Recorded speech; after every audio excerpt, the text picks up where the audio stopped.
৯ মাস থেকে ১৫ বছরের বাচ্চাদের বিনামূল্যে একটি ভ্যাকসিন দেয়া হচ্ছে, সেটা হচ্ছে টাইফয়েড ভ্যাকসিন। বাংলাদেশ সরকারের খুবই প্রশংসনীয় একটি উদ্যোগ হচ্ছে এই ভ্যাকসিনেশন ক্যাম্পেইনটা।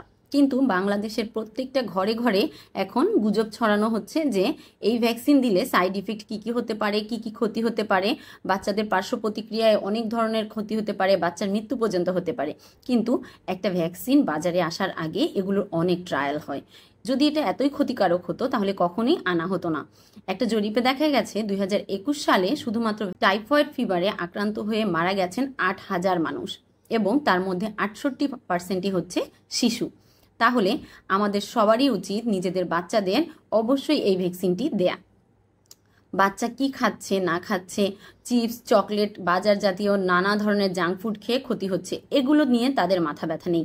বাবা মাদের উচিত অবশ্যই এই দিকগুলোতে খেয়াল রাখা। একজন বাবা যদি সিগারেট, তামাক, জর্দা এগুলো খায়, সেখান থেকে বাচ্চার ক্ষতি হতে পারে, কারণ এটাকে বলা হয় প্যাসিভ স্মোকার।